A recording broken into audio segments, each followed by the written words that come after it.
Fala pessoal, sejam muito bem-vindos a mais um episódio do Painel Ruralcast. Eu sou Saulo Laete e esse aqui é nosso espaço para conversar sobre agropecuária, produção animal, agricultura e outros diversos assuntos que fazem parte do dia a dia no campo. E no episódio de hoje vamos falar de um tema fundamental para o sucesso da pecuária, o manejo alimentar em bovinos. Afinal, uma boa alimentação está diretamente relacionada à saúde, ao desempenho, à reprodução e à produtividade dos animais.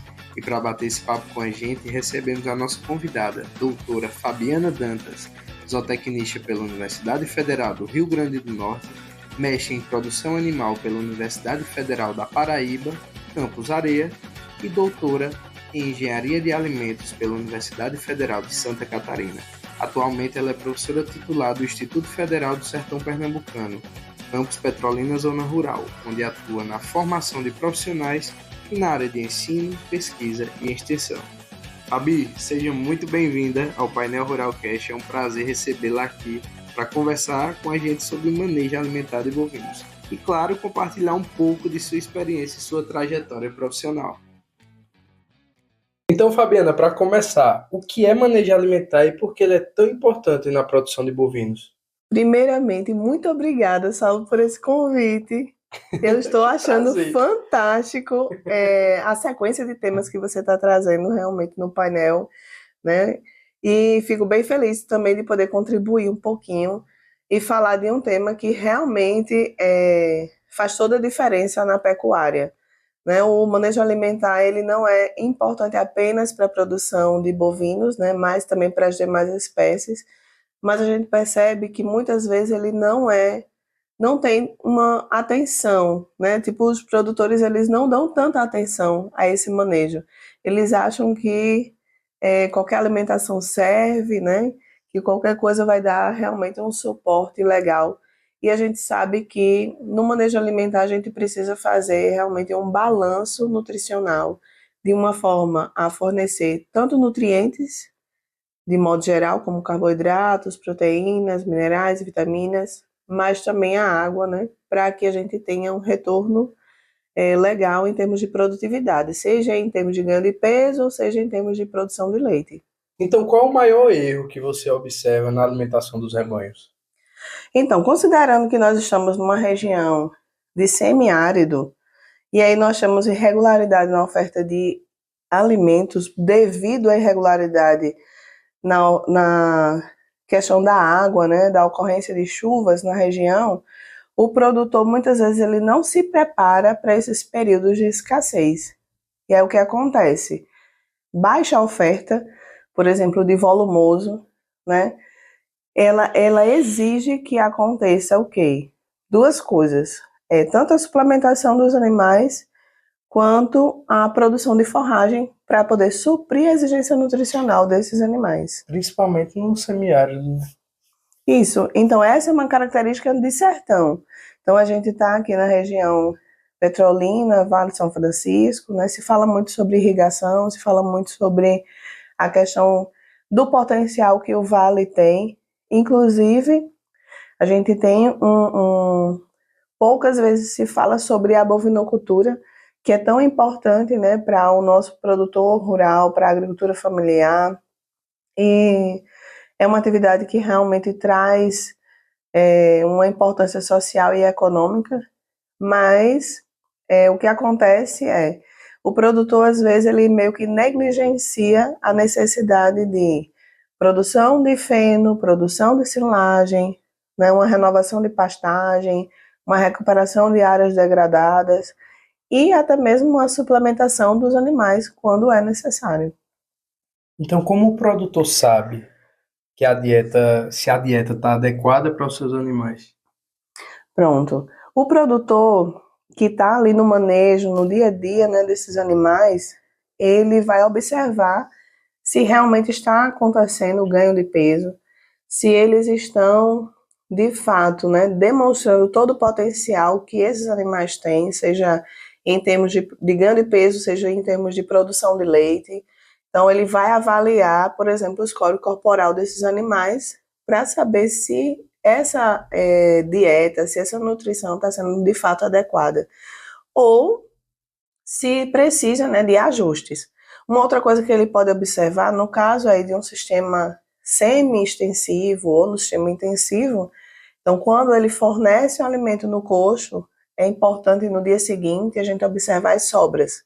Então, se tem sobras, a gente está fornecendo alimento demais. Se não tem sobras, então é um indicativo de que está faltando alimento. Mas o score corporal, né, os dados produtivos, né, eles falam também por si. O manejo alimentar é diferente entre bovinos de corte de leite? Em relação ao manejo alimentar, existem práticas que são comuns aos às duas categorias, seja os bovinos de corte, seja os bovinos de leite. Mas podemos dizer sim que é diferente. Por quê?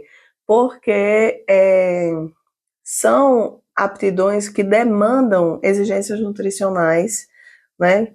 Com maior aporte de nutrientes, por exemplo, a questão leiteira, né? Então, essa fêmea que está ali em lactação, além de se manter, que aí entra a exigência nutricional de mantença, ela tem uma exigência nutricional muito maior, que é para a produção de leite.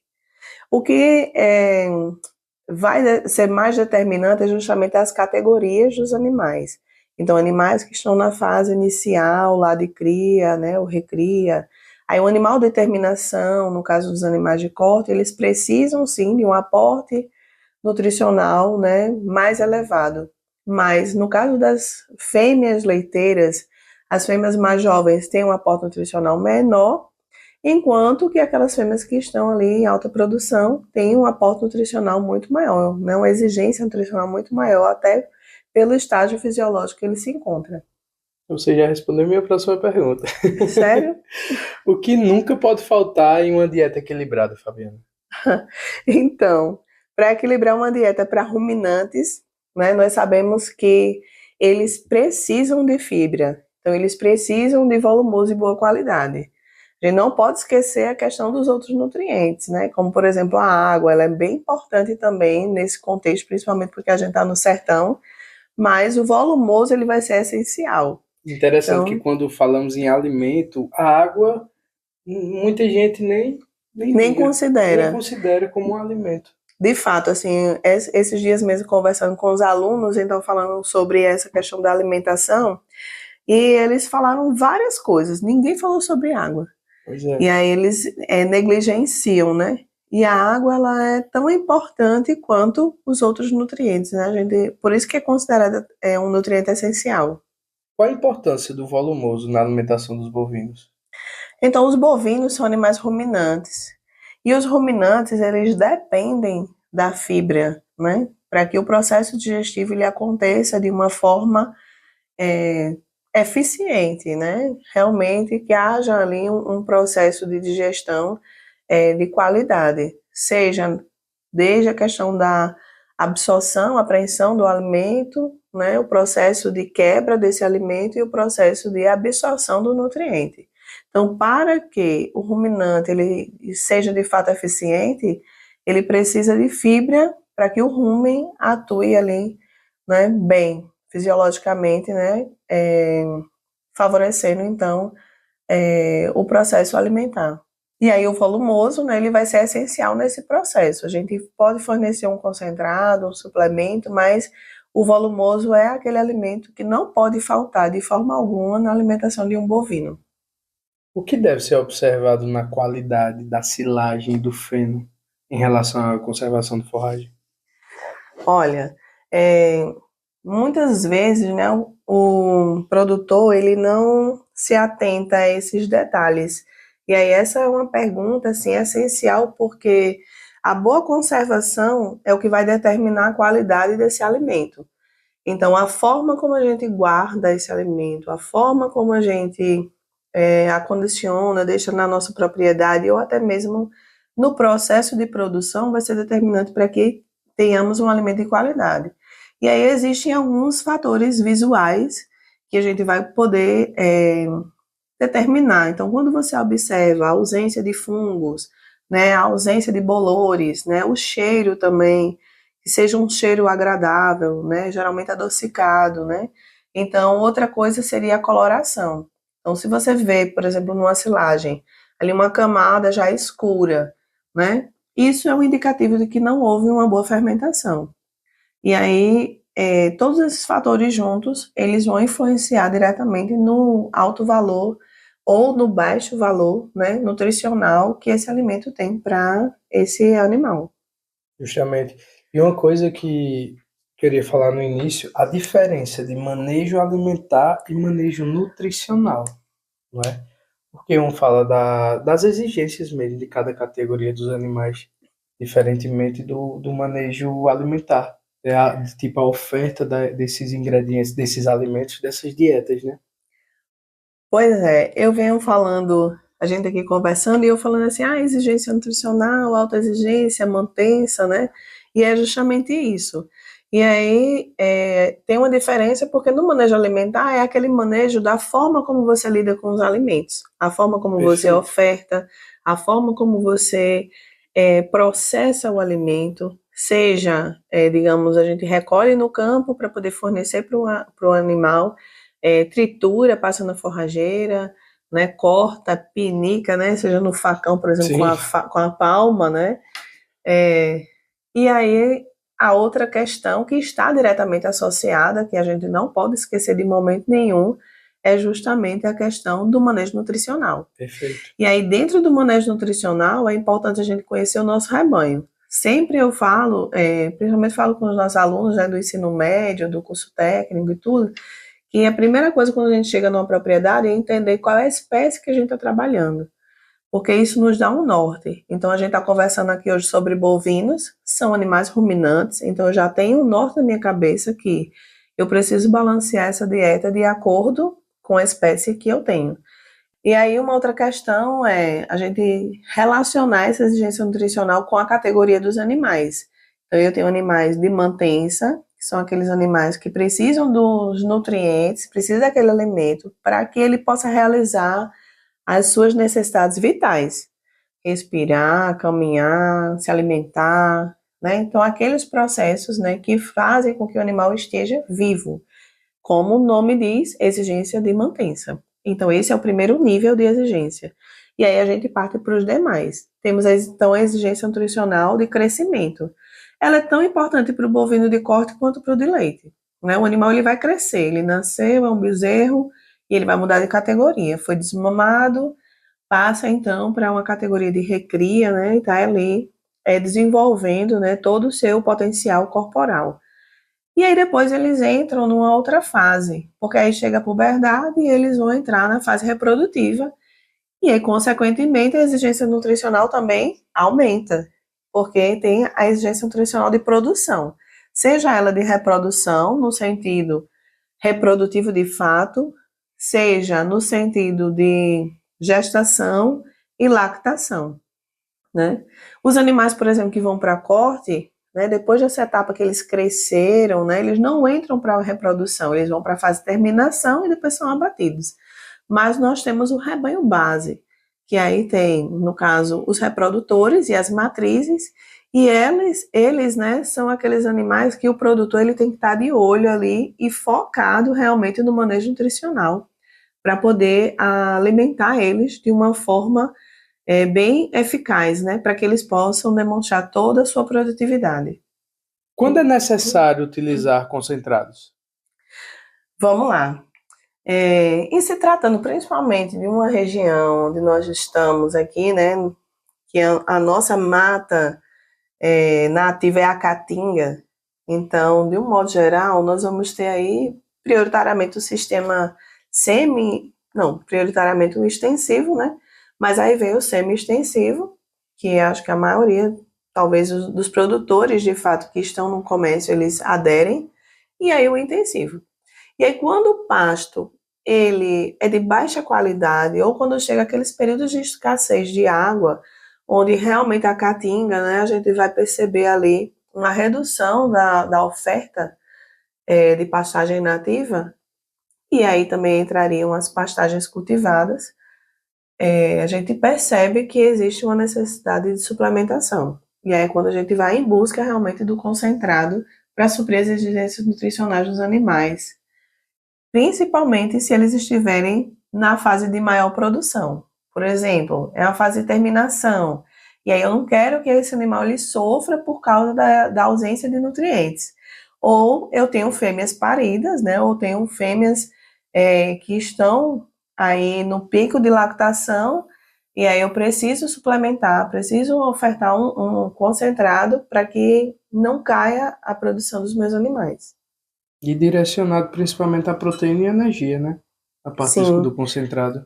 sim, né? São aqueles nutrientes que são essenciais, digamos assim, para que haja a produção da proteína animal, no caso da carne, né? E também da Do produção leite. do leite, né? Isso.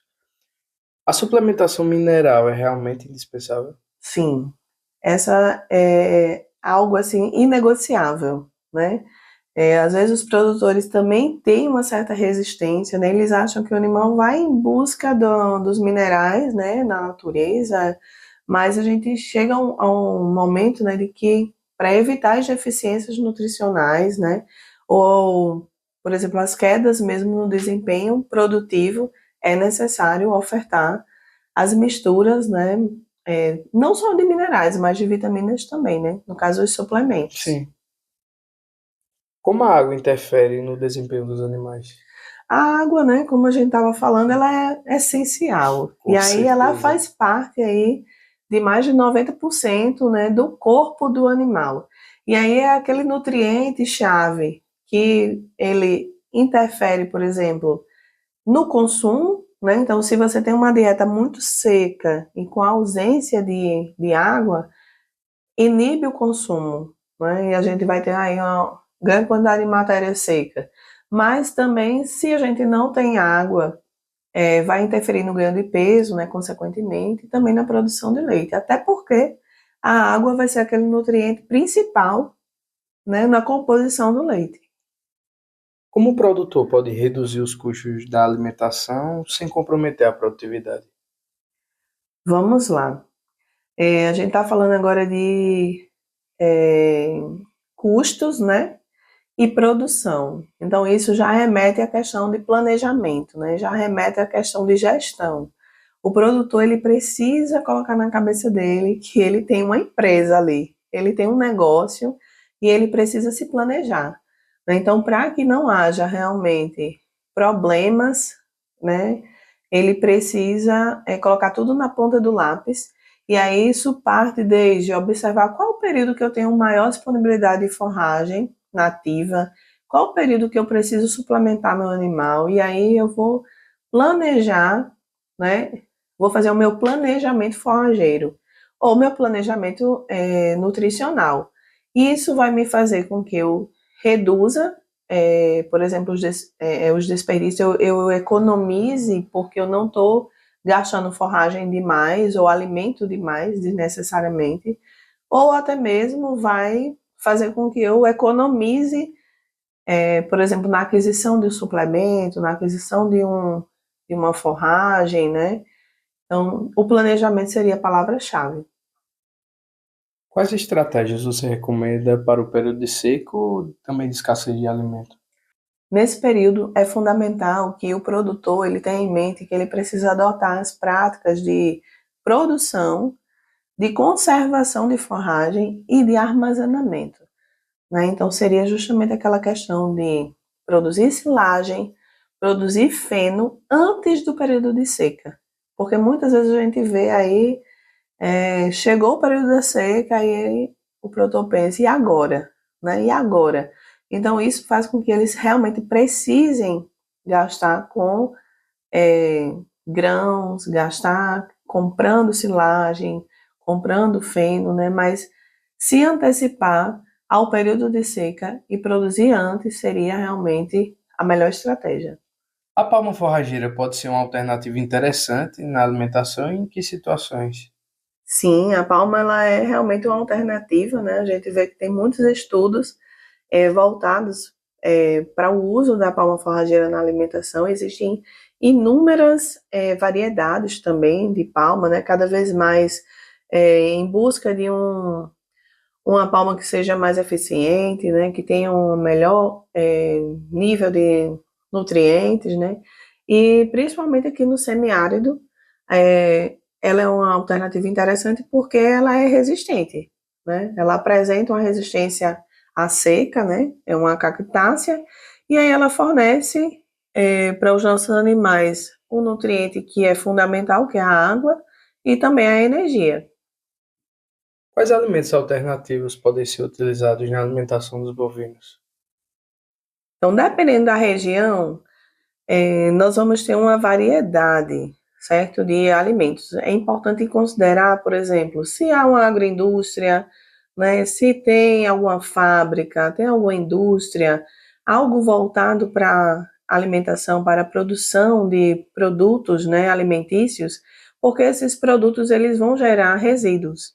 Então, por exemplo, uma agroindústria de produção de polpas, né, de frutas, que processa ali semanalmente, né, constantemente tem esse processamento, vai gerar um coproduto, e esse coproduto ele pode ser utilizado para alimentação de bovinos. É importante considerar a questão da logística. Aqui em Petrolina, por exemplo, nós temos as vitivinícolas. Então, elas geram o bagaço da uva, certo? Tem também as fazendas de produção de uva e de manga. E a gente tem muita manga, por exemplo, né, de descarte. Tem as fazendas de caju. São todos frutos que podem ser revertidos, né? Podem ser processados para alimentação de bovinos. Mas o produtor ele sempre precisa considerar o custo nesse transporte e o custo também no processamento desse alimento.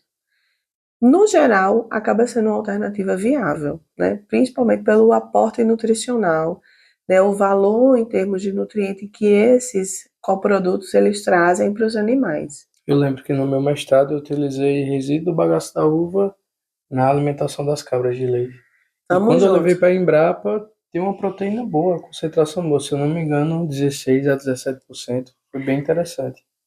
Perfeito. Um dia desses, eu usei também bagaço de uva, junto com silagem na silagem, na verdade, de maniçoba, na alimentação de ovinos, né? Aqui também em Petrolina, e o resultado foi fantástico. Assim, os ovinos tiveram um ganho de peso espetacular. Aceitabilidade boa. Cara, quando eu abri o silo, que eu senti aquele cheiro, Sim. já até deu vontade de comer. Não, é porque a fermentação foi muito boa, né?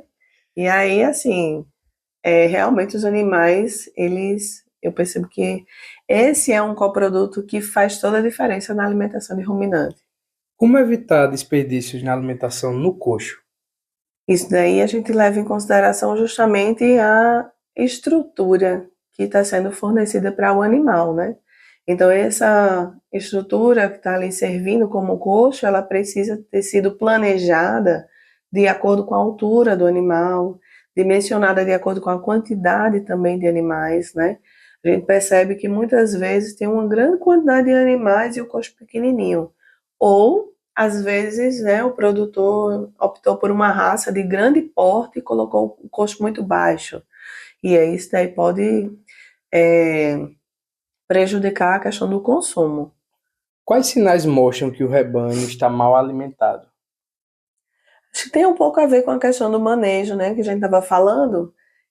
Justamente assim, verificar como que está o ganho de peso, verificar como que está a produção de leite, e aí nós podemos falar agora, Saulo, sobre índices zootécnicos, Sim. né? Então a gente tem aí algumas coisas que são necessárias, né, a observar constantemente. Então, se um produtor ele está com um objetivo de produção de bovinos para corte, periodicamente ele precisa pesar esse animal. Peso ao nascer, peso ao desmame, né, estabelecer outros períodos para a pesagem até o momento de terminação. E aí você tem um parâmetro para te mostrar se o que você está ofertando para o animal de fato está sendo eficaz, está sendo suficiente, ou se é necessário algum ajuste na dieta desse animal. Fabi, o que te levou a fazer zootecnia? Eita, menino. Olha só, na minha adolescência, né, eu, acompanhando minha mãe em algumas atividades do trabalho dela, que ela era professora. E aí tivemos a oportunidade de visitar o aquário, tivemos a oportunidade de visitar alguns ambientes que tinham animais. E aí conheci uma professora de biologia, na verdade, que disse assim, você gosta muito, né, de animais. E aí minha mãe, né, como toda mãe, fica lá falando, né, meu filho isso, meu filho aquilo, minha filha ama animais. Então ela disse, olha, se você ama animais, tem uma profissão que você pode fazer, que é a zootecnia. E na realidade, na época, a professora até falou o nome errado. Ela falou isotecnia. Isotecnia. Pois é, menina, e eu comecei a pesquisar o que era isotecnia. E assim, a gente não tinha a mesma facilidade que temos hoje em dia com internet, né, Google, enfim, essas coisas. Mas eu descobri, e aí eu queria muito fazer veterinária ou fazer alguma atividade, né, na verdade, me dedicar a uma profissão que eu trabalhasse com animais, porque de fato eu gostava. Eu era aquela pessoa que cuidava dos animais da minha casa, gato, cachorro, passarinho, seja o que fosse. Os parentes sabiam, né? E aí eu prestei vestibular para zootecnia, entendendo um pouquinho só da área de atuação. Mas eu digo para você que não me arrependi em momento nenhum. Pelo contrário, cada semestre do curso me apaixonei por essa área, né? E de fato, assim, hoje a gente está falando de bovinos, mas a zootecnia, qualquer uma dessas áreas de produção, você se apaixona. É um mundo, né? Os animais, eles são como se fossem umas maquininhas, assim, com grande potencial. E aí a gente vai aprendendo quais são as engrenagens, quais são as técnicas, as melhores formas, né, de trabalhar, de lidar com eles. E é um mundo, assim, de fato encantador. Fabi, qual o papel da mulher na zootecnia, trabalhando na área? Olha, a gente percebe, assim, muito protagonismo feminino, né? Não só na área acadêmica, né, como hoje eu sou professora, mas na área de extensão, conheci mulheres, assim, extensionistas, que faziam um trabalho maravilhoso, sabe, de campo. A gente tem ainda muitos desafios. Eu vejo muitas produtoras, muitas agricultoras familiares, assim, e grandes pecuaristas também, né, que estão aí no mundo do agronegócio, que estão no mundo aí da pecuária, né, agricultura familiar em diversos aspectos. E eu sei que nós ainda temos muitos desafios, querendo ou não, né, nós ganhamos um espaço, mas ainda existem, de certa forma, preconceitos, né? Ainda existe aquela questão, assim, de a gente ter que conciliar as nossas jornadas, né? Como a jornada de profissional, a jornada de mãe, né? De esposa, né? A sociedade traz uma cobrança muito grande para as mulheres. Mas eu percebo, assim, que cada vez mais, né? Nós estamos tendo mais facilidades, né? Nós estamos tendo uma maior inserção aí nesse mundo, tá? Hoje eu trabalho com diversos públicos e em cada um desses espaços a gente vê o protagonismo feminino, né? E aí vamos nessa. Vamos embora que tem muita coisa para fazer. As dificuldades são só degraus que nos ajudam a subir, a conquistar e a seguir. Com certeza. Fabi, muito obrigado pela presença. Que massa. Felicidade. Obrigada, Saulo. E sucesso, viu? Tô adorando ouvir aqui, né, assim, os diversos temas, e eu tô achando fantástico, é isso, né? A diversidade de temas que você tá trazendo, assim. Eu acho que para os ouvintes só tá acontecendo, de fato, ganhos para eles, né? Obrigadão. Um cheiro pra tu. Beijo. Tá, outro. Quero agradecer demais a nossa convidada Fabiana por participar e compartilhar tanto conhecimento com a gente.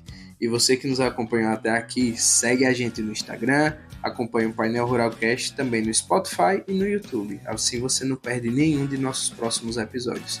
E se quiser contribuir com o nosso projeto, temos também o nosso Pix Solidário. A chave é painelruralcast@gmail.com. Toda ajuda é bem-vinda, viu, pessoal? E para parcerias, divulgação e outras informações, entre em contato com a gente pelo WhatsApp 87981532111, repetindo 87981532111. Muito obrigado pela audiência e por estar sempre com a gente. Eu sou Saulo Laete e a gente se encontra no próximo episódio do Painel Rural Cast. Um abraço e até a próxima.